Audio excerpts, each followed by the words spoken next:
যুবকদের যুবক, আল্লাহ রাব্বুল আলামিন তোর জীবনের শেষ ইচ্ছাটাও পূরণ করে দিয়েছেন।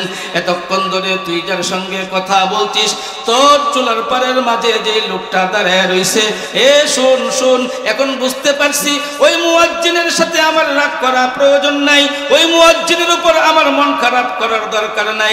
কেন মুয়াজ্জিন আমারে মসজিদ থেকে বের করে দিল? আল্লাহর ঘরে আল্লাহ কেন আমারে শুইতে দিলেন না? আর কেন মুয়াজ্জিন আমারে, মনে আছে নি মুয়াজ্জিন যে বের করে দিছিল, কেন আমারে মুয়াজ্জিন তার ঘর থেকে মসজিদ থেকে বের করে দিলেন? আর আল্লাহ পাক তার ঘরের মাঝে আমারে কেন রাত্রে থাকতে দিলেন না?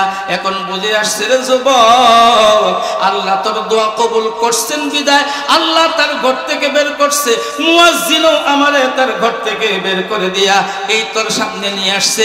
এই যে যেই লোকটা তোর সামনে এখন দাঁড়ায় দাঁড়ায় কথা বলে, এর নামেই হলো আহমদ বিন হাম্বল। এই জন্য যুবকটা যদি সব সময় আস্তাগফিরুল্লাহ পয়রা পয়রা এত কাজ করতে পারে, আমি তো মনে করি ছাত্র ভাইয়েরা যদি আস্তাগফিরুল্লাহর আমল বেশি করে, আল্লাহ তাআলা অল্প দিনে তাদেরকে হাফেজে কোরআন বানায়া দিবেন। কোন আলেম যদি আস্তাগফিরুল্লাহর উপর আমল শুরু করে দেয়, অবশ্যই আল্লাহ তাআলা তার ইলমের মাঝে বারাকা দান করবেন, তার জীবনের মাঝেও বরকত ঢেলে দিবেন।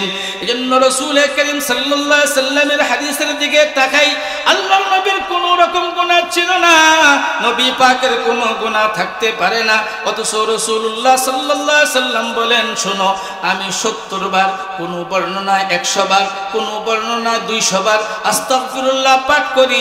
এই পাঠ করার উদ্দেশ্য অর্থ একটাই, বান্দা যখন ইস্তিগফারের আমল করবে, আল্লাহ তাআলা তার মর্যাদা মালিকের দিকে অনেক গুণ বাড়ায়া দেবে।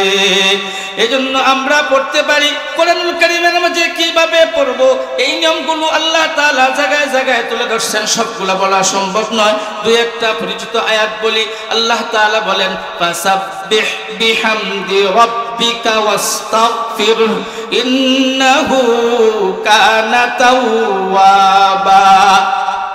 এই আয়াতটা আমাদের সকলেরই মুখস্থ।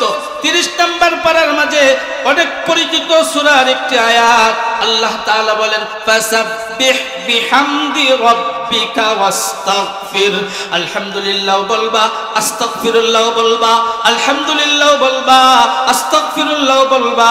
আর বান্দা শুনো শুনো, তুমি যখন আলহামদুলিল্লাহ আর আস্তাগফিরুল্লাহ বলবা, আল্লাহ তাআলা মাফ করে দিবেন। এজন্যই তো তিনার নাম তাওয়াব। আল্লাহ তাআলা তওবা কবুল করেন, মানুষের জীবনের গুনাহ মাফ কইরা দেন। এজন্য আমরা বেশি বেশি ইস্তিগফার করব তো ইনশাআল্লাহ, যাতে করে আমরা বেশি বেশি ইস্তিগফার করতে পারি, নিজেদের জীবনটাকে সুন্দরভাবে গড়াইতে পারি, যাতে আমাদের জীবনটাকে আল্লাহ রাব্বুল আলামিনের কাছে মাকবুল বানাইতে পারি। এইজন্য আমরা সকলে চেষ্টা করব ইস্তিগফারের আমলের মধ্যে ডুবে থাকার। আল্লাহ তাআলা আমাদের সকলকে ইস্তিগফারের উপর সামনে জীবনটাকে অতিবাহিত করার তৌফিক দান করুন। আমিন। ওয়া আখিরু দাওয়ানা আলহামদুলিল্লাহি রাব্বিল আলামিন।